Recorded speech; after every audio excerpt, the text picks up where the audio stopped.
Greetings बच्चों, आज की हमारी शिक्षा निदेशालय की ओर से आई है कार्यपत्रक नंबर 34, जिसका विषय है बल तथा दाब।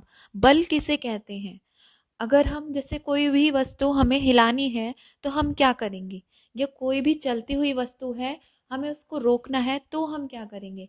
आप खुद ही सोच कर देखो, जब भी हम गाड़ी में बैठते हैं और गाड़ी को हमें रोकना होता है तो ड्राइवर क्या करता है? ब्रेक लगाता है। ब्रेक लगाने पर उसका जो है इंजन रुक जाता है। ऐसे ही जब हमें गाड़ी स्टार्ट करनी होती है तो ड्राइवर क्या करता है? चाबी उसके अंदर चालू करते हैं और फिर उसका इंजन शुरू होने लग जाता है। फिर धीरे धीरे हमारी गाड़ी स्टार्ट हो जाती है। तो इंजन क्या कर रहा है? इंजन जो है गाड़ी की मशीनरी पर बल लगा रहा है। तो किसी वस्तु को हिलाने के लिए हम उस पर क्या लगाते हैं? बल। हम एक चलती हुई वस्तु को कैसे रोक सकते हैं? उस पर बल लगाकर। दैनिक जीवन में हम वस्तुओं को धक्का देकर चलाते हैं। अगर हम वस्तुओं को रोकते हैं या बल लगाकर वस्तुओं की दिशा या आकार बदलते हैं। जैसे अगर आपने देखा होगा, हम आटा गूंदते हैं तो आटा गूंदने के लिए हम लोई बनाते हैं। लोई से फिर क्या बनती है? रोटी। तो अब लोई से रोटी बनाने के लिए हम बेलन से उसको बेलते हैं। तो बेलन से बेलने पर हम उसमें क्या लगा रहे हैं? बल लगा रहे हैं, जिससे उसका आकार बदल रहा है।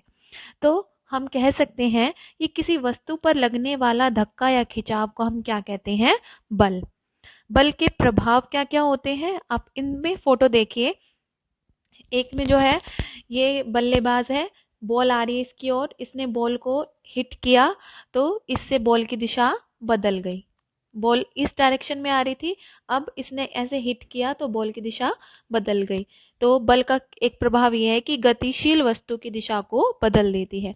दूसरा क्या है? रुकी हुई वस्तु को चलाना। अगर जैसे ये ट्रॉली है, ये ऐसे ही खड़ी हुई है, अगर ये आदमी है, ये इसको इस दिशा में अगर इस पर बल लगा रहा है, इसको धक्का दे रहा है, तो ये जो है ट्रॉली चल पड़ेगी। तो इस तरीके से हम कह सकते हैं कि एक रुकी हुई वस्तु को चलाना भी बल का प्रभाव है।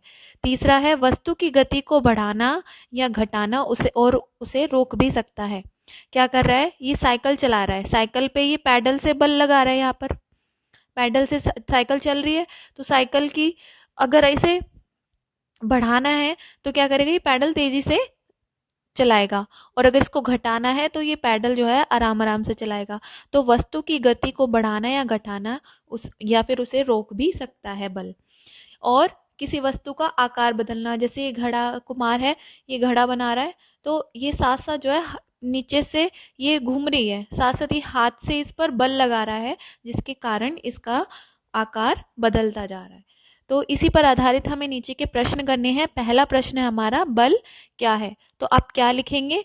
आप लिखेंगे कि किसी वस्तु पर लगने वाला धक्का या खिंचाव को हम क्या कहते हैं? बल। ये आपके पहले का उत्तर हो जाएगा। आप देखना, जहां पर भी बल की बात हो रही है वहां दो ही चीजें होंगी, धक्का या खिंचाव।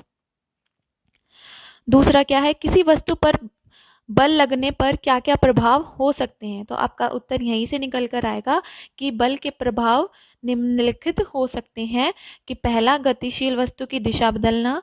दूसरा, रुकी हुई वस्तु को चलाना। तीसरा, वस्तु की गति को बढ़ाना या घटाना या उसे रोक भी सकता है। और चौथा है किसी वस्तु का आकार बदलना। अगला है हमारा कि निम्नलिखित क्रियाओं को धक्का या खिंचाव में वर्गीकृत करें, उपयुक्त बॉक्स में सही निशान लगाएं। तो हमें ये स्थितियां दी गई हैं, अब हमें बताना है इसमें धक्का लगता है खिंचाव। पहला, गेंद को पैरों से मारना। गेंद को पैरों से मारने के लिए उसको हिट करना पड़ेगा, तो हमें उसको धक्का ही तो देंगे, तो हम यहाँ लिखेंगे धक्का। सामान से लदी हुई गाड़ी ले जाना, तो खींच कर ले जाएंगे ना गाड़ी, इसका आएगा खिंचाव। लोहे के पिन का चुंबक की ओर आकर्षित होना, ये एक तरीके से क्या है? खिंचाव। दरवाजे को बंद करना, धक्का। कुएं से बाल्टी में पानी निकालना, खींच कर ही तो निकालेंगे, खिंचाव। पत्थर फेंकना, इसमें आएगा धक्का। ठीक है, आप यहाँ पर क्रॉस लगा देंगे। क्वेश्चन 4 है हमारा, दैनिक जीवन से कुछ उदाहरण दें जहां बल किसी वस्तु का आकार बदलता है। तो आप क्या लिखेंगे? आप इसका उत्तर कुछ इस तरह लिखेंगे। प्लास्टिक की बोतल को दबाने पर उसका आकार बदल जाता है। अगर हम उसको दबा देते हैं तो उसकी आकार, शेप चेंज हो जाता है। ठीक है, रबड़ बैंड को खींचने से उसका आकार भी बड़ा हो जाता है और छोड़ने पर वह दोबारा अपनी पोजीशन में, अपनी छोटी शेप में ही आ जाता है। या फिर आप लिख सकते हो, हम आटे से रोटी को बेलते हैं तो यहाँ पर भी आटे का आकार बदल रहा है।